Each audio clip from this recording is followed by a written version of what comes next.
Welcome, welcome to Shelf Defiant. I am your disembodied narrator. We are continuing on with chapter 40 of Jurgen, the Ascension of Pope Jurgen. So we last left Jurgen walking his way to heaven. So let's see how he ascends. This is, of course, made available by the amazing people at Project Gutenberg. I am grateful they do what they do. There are a lot of books I would not have read without them. All right, let's see. Oh, and that's not an advert. It's just respect. I really just appreciate Gutenberg.org for making public domain books available. So, all right. The tale tells how, on the feast of the Annunciation, that cannot be right. Pause, please.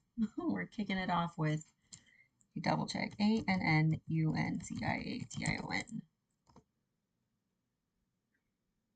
Nope, I just need the pronunciation, please. Hopefully the typing is not too loud. Okay, and it's the act of announcing. Okay, so that is correct. Annunciation. Yeah, okay. Why did the spelling look wrong? Okay. Yeah, I looked at it and was like, no, it doesn't look like it's spelled right. Okay, it is. All right, starting over. The tale tells how on the feast of the Ascension, the Annunciation, Jurgen came to the high white walls which girdle heaven. For Jurgen's forefathers had, of course, imagined that hell stood directly contiguous to heaven, so that the blessed could augment their felicity by gazing down upon the tortures of the damned. Now at this time, a boy angel was looking over the parapet of heaven's wall. And a good day to you, my fine young fellow, says Jurgen. But of what are you thinking so intently? For just as Dives had done long years before, now Jurgen found that a man's voice carries perfectly well between heaven and hell. Between hell and heaven. Sir, replies the boy, I was pitying the poor damned. Why then you must be Origen. Origen? Says Jurgen, laughing. No, sir, my name is Jurgen. Heyday, says Jurgen. Well, but this Jurgen has been a great many persons in my time. So very possibly you speak the truth. I am Jurgen, the son of Koth and Azra. But so were all of them, my boy. Why then I am Jurgen, the grandson of Steinvor, and the grandchild whom she loved above her other grandchildren, and so I abide forever in heaven with all of the other illusions of Steinvor. But who, Monsieur, maybe it's supposed to be Messiah, are you that go about hell unscorched in such a fine-looking shirt? Jurgen reflected. Clearly it would never do to give his real name, and thus raised the question as to whether Jurgen was in heaven or hell. Then he reconciled the cantrap of the master philologist, which Jurgen had twice employed incorrectly. And Jurgen cleared his throat, for he believed that he now understood the proper use of cantraps. Perhaps, says Jurgen, I ought not to tell you who I am. But what is life without confidence in one another? Besides, you appear a boy of remarkable discretion. So I will confide in you that I am Pope John the 20th, heaven's regent upon earth, now visiting this place upon celestial business, which I am not at liberty to divulge more particularly, for reasons that will come at once occur to a young man of your unusual cleverness. Oh, but I say, that is droll. Do you just wait a moment, cried the boy angel. His bright face vanished with a whisking of brown curls, and Jurgen carefully reread the cantrap of the master philologist. Yes, I have found, I think, the way to use such magic, observed Jurgen. Presently the young angel reappeared at the parapet. I say, monsieur. That cannot be monsieur. Let's double check. We're checking that. Messire.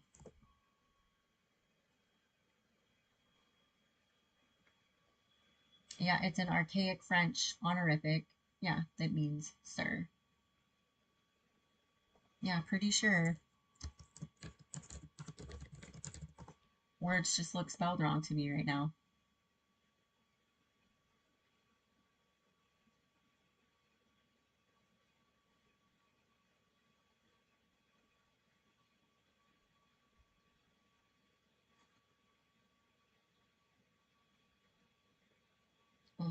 that says Messiah, the way that they've broken it down. Maybe it is Messiah. All right, well, let's check. Messiah. Yep, Messiah. Okay. We're just going to leave it up. The how to pronounce. All right, Messiah. Now I've lost where it's at. Okay, I say Messiah. I looked on the register. All popes are admitted here the moment they die, without inquiring into their private affairs, so as to avoid any unfortunate scandal. And we have 23 Pope Johns listed, and sure enough, the mansion prepared for John the 20th is vacant. He seems to be the only pope that is not in heaven. Why, of course not, says Jurgen complacently, inasmuch as you see me, who was once Bishop of Rome and servant to the servants of God, standing down here on this cinder heap. Yes, but none of the others in your series appears to place you. John the 19th says he never heard of you, and not to bother him in the middle of a harp lesson. He died before my ascension, naturally.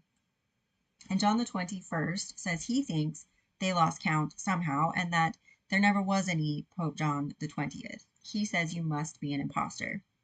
Ah, professional jealousy, sighs Jurgen.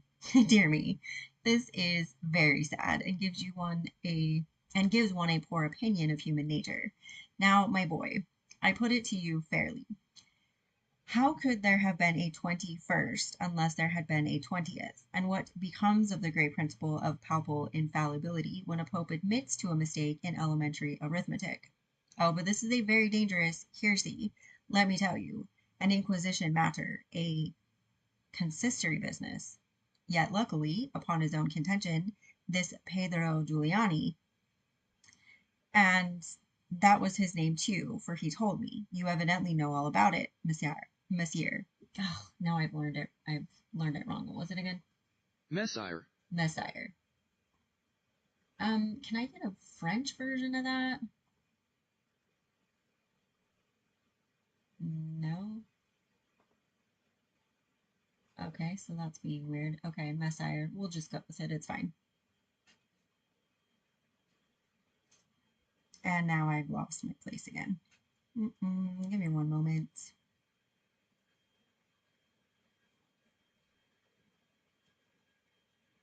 Okay, we're just going to start at the top on that one. And that was his name too, for he told me. You evidently know all about it, Messiah, said the young angel, visibly impressed. Of course, I know all about it. Well, I repeat, upon his own contention, this man is non-existent, and so whatever he may say amounts to nothing. For he tells you there was never any Pope John the 20th, and either he is lying, or he is telling you the truth. If he is lying, you, of course, ought not to believe him. Yet if he is telling you the truth about there never having been any Pope John the 20th, why then, quite plainly, there was never any Pope John the 21st, so that this man asserts his own non-existence, and thus is talking nonsense. And you, of course, ought not to believe in nonsense. Even did we grant his insane contention that he is nobody, you are too well brought up, I am sure, to dispute that nobody tells lies in heaven. It follows that in this case nobody is lying, and so of course I must be telling the truth, and you have no choice save to believe me. Now, certainly that sounds all right, the younger Jurgen conceded, though you explained it so quickly that it is a little difficult to follow you. But furthermore, and over and above this, and as a tangible proof of the infallible particularity of every syllable of my assertion, observes the elder Jurgen. If you will look in the garret of heaven, you will find the identical ladder upon which I descended hither, and which I directed them to lay aside until I was ready to come up again. Indeed, I was just about to ask you to fetch it, inasmuch as my business here is satisfactorily concluded. Well, the boy agreed that the word of no pope, whether in hell or heaven, was tangible proof that a ladder, and again he was off. No. Well, the boy agreed that the word of no pope, whether in hell or heaven, was tangible proof like a ladder. And again he was off. Jurgen waited in tolerable confidence. It was a matter of logic. Jacob's ladder must, from all accounts, have been far too valuable to throw away after one night's use at Beth-El. It would come in very handy on Judgment Day, and Jurgen's knowledge of Lisa enabled him to deduce that anything which was being kept because it would come in handy someday would inevitably be stored in the garret, in any establishment imaginable, or imaginable, yeah, no. Okay, let me start that over. Sorry, this is like the fact that there are no periods is throwing me off. Everything's a comma. So it's one giant long run-on sentence. Okay. Just back it up. It was a matter of logic. Jacob's ladder must, from all accounts, have been far too valuable to throw away after one night's use at Beth-El. It would come in very handy on Judgment Day, and Jurgen's knowledge of Lisa enabled him to deduce that anything which was being kept because it would come in handy someday would inevitably be stored in the garret, in any establishment imaginable by women. And it is notorious that heaven is a delusion of old women. Why, the thing is a certainty, said Jurgen, simply a mathematical certainty. And events proved his logic correct. For presently the younger Jurgen came back with Jacob's ladder, which was rather cobwebby and obsolete looking after having been laid aside for so long.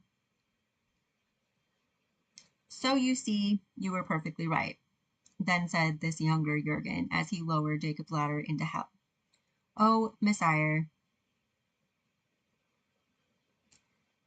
Okay, that's really bothering me that I learned it incorrectly and I cannot remember the correct way to say it. All right, sorry, bear with me. I'm checking it again. Yeah. Ay, ay, ay.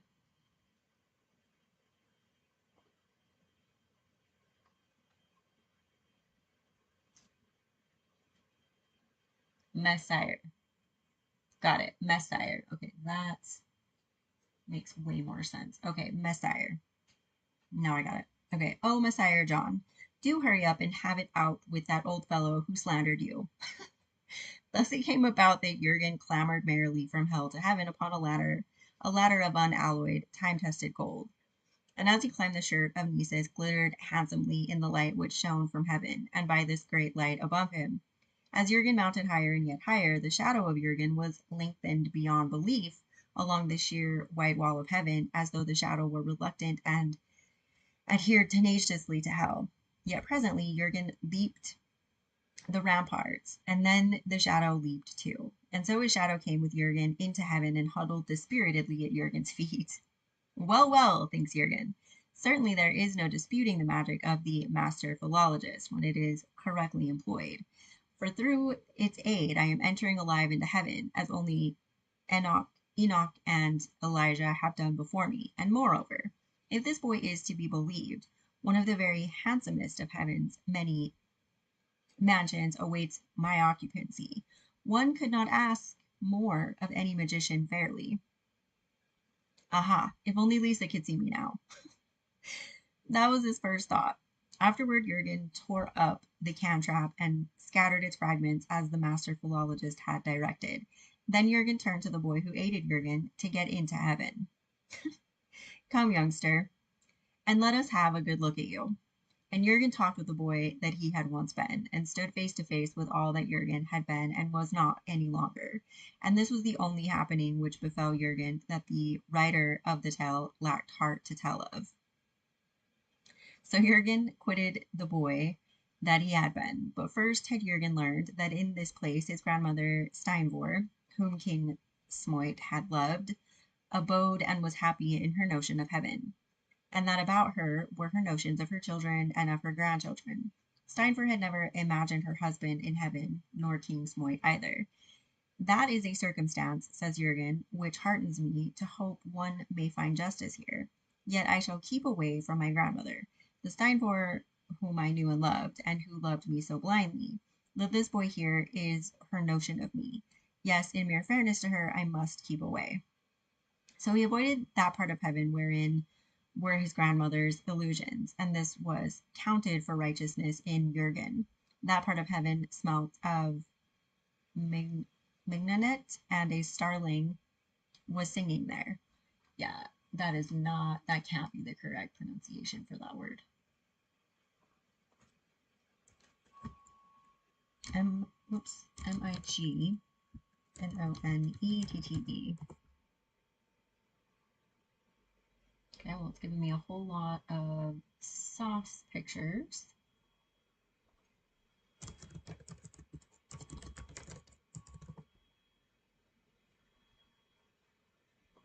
Mignonette.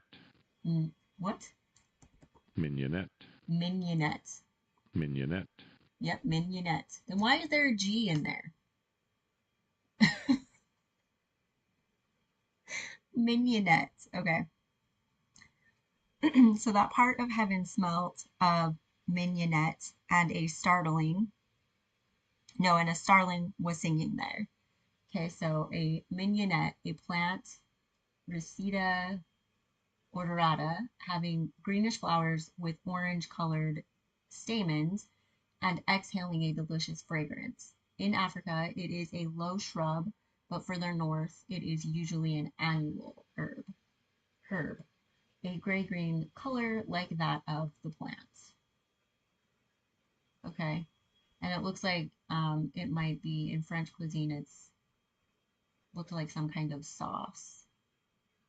Yeah, it is a sauce. Okay. Mignonette. Yeah, mignonette. All right. Well, I don't know why it's a G. It's really gonna bother me. All right. Well, that's the end of chapter 40. So we only have nine chapters left. I thought for some reason that Jurgen was only 42 chapters. That is incorrect. It's actually 50, including the introduction. So we've got 9 chapters left. And then for this one,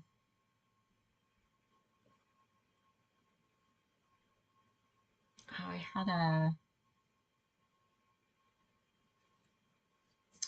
since Jurgen gets into heaven by pretending to be a pope who doesn't exist, what's the most absurd credential you've ever faked or seen someone fake? I'm thinking of diploma mills in this context. Those are the ones I'm seeing most commonly.